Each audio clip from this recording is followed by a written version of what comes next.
What's good? Welcome to the first ever Vortex Freerunning YouTube video. So before we start with this video, I just want to say the gym that we're filming at and this whole channel idea is Vortex Freerunning, which is the gym we're in right now. We host parkour classes, tricking classes, and open gyms. It's in Los Angeles, California. So if you want to learn parkour or tricking and you want to come out, come to Vortex. Alright, so today's video is going to be a tutorial on the con gainer.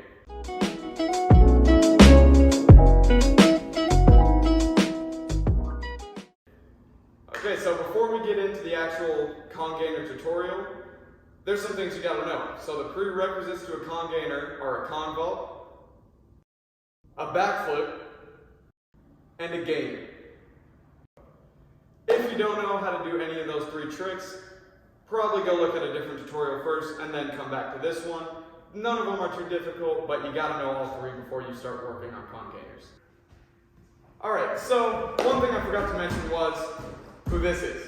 This is Steve. He's kind of like a coach slash student at Vortex. He helps me and the owner Dante with classes, and he takes some of the classes. So he's going to be helping me teach you how to con gainer today. He'll be doing some examples, and I'm going to say what you're going to do, and he's going to show you. So now let's get on to the con gainer tutorial. First thing, and the most important thing for learning a con gainer, is learning how to block on your cons. What that means is using your momentum to make that forward momentum turn into upwards momentum so you get enough height to land a con gainer. Here at Vortex, we have a good setup with some mats that we can use. If you don't have these at home where you're learning, or if you're at a gym, that's alright. Use the same techniques that I say for the block on your con gainer, but don't do it to your back like we're going to show you unless you have mats, because that hurts, and just don't do it. Alright, so first things first, blocking for a con gainer. Most people like to jump really high in their cons and have their chest up high. You don't want to do that on a con gainer, because if you're up high, the only place you can go from there, you can't go up higher, the only place you can go is down. So, you want to start with your chest low as you're coming into the block, and you're trying to dive to the block with your chest low, reaching out with your hands. Once you get your hands on the block, you want to get your feet high up behind you, and pull through with your knees, and bring your chest up and back. So you're going to start low, jump to your hands, and pull all the way through, leaning back once you get over the block. Steve is going to show you what that looks like. Just like that.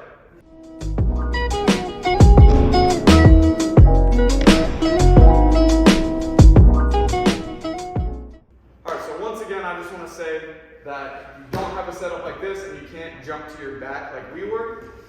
You can still work on that same block, pulling through and leaning back. You just have to make sure you don't lean back too far and you're still landing on your feet. But it'll give you the same results, using that low con and pulling up and leaning back slightly. Here's an example of doing that blocking technique without jumping onto your back. As you can see, he does the same technique I just went over, but instead of leaning all the way back and bringing his knees up to land on his back, he just leans back slightly and lands on his feet. Alright, so now we're going to get into actually committing on con gainers. Con gainers are, in my opinion, one of the scariest tricks out there in free running and parkour, just because of the risk of hitting your head on whatever object you're doing it on. So to get over that fear and get over committing for a con gainer, most people start out with this technique of going over the side. Going over the side minimizes your chances of hitting your head on the block, and it also helps with the fear of just committing straight over on a backflip trick. So, the technique to going over the side on a con gainer is you still do that same block that we talked about earlier. You still want to gain your height and get the momentum to get around, but to get over that fear, like I said, going over the side, you are going to look over your shoulder as you're pulling through, and as you're looking over your shoulder, instead of throwing both hands at the exact same time, you kind of leave the hand that's closest to where you're turning your head on the block for a little bit longer. So you can use that to push yourself slightly over the side. Now once you start to push over the side and you know you've cleared the block, you're going to tuck and look over and spot the ground in front of you.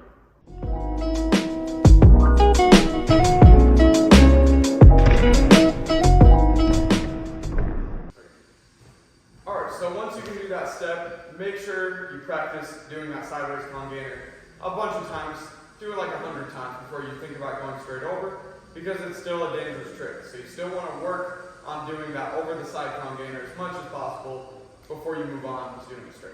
So, doing a straight over con gainer. I'm going to say it again. It all comes from that block that we talked about in the beginning. Going low, hands on, and pulling up and through.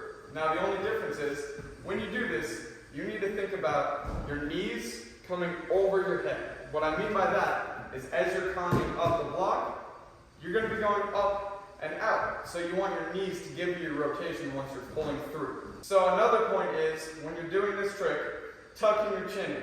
Now you don't want to tuck your chin in too early or too late, because if you tuck it in too early, you're not going to get too much rotation on your con gainer. If you tuck it in too late, you have a chance of hitting your head on the block. So the perfect timing, in my opinion, is as you're pulling up, bring your knees up like I said. As soon as you start to feel yourself rotate, you're going to tuck your chin in, pull your knees as tight as you can, and once you know you've passed the point of where you can hit your head on the block, you're going to try and spot for the ground. So yeah, that is the main gist of this whole trick. It's not too complicated, it's mostly just scary. All of it comes from that block we talked about earlier, and the rest of it is knowing how to do those other tricks like the backflip and the gainer. Make sure you still work on all these techniques a bunch of times before you actually commit to a straight con gainer. I know it seemed pretty quick because I went over each point, but it's not that simple. You still need to train each skill that I went over before you can try this trick, because, like I said earlier, it's a dangerous trick, especially when you take it outside.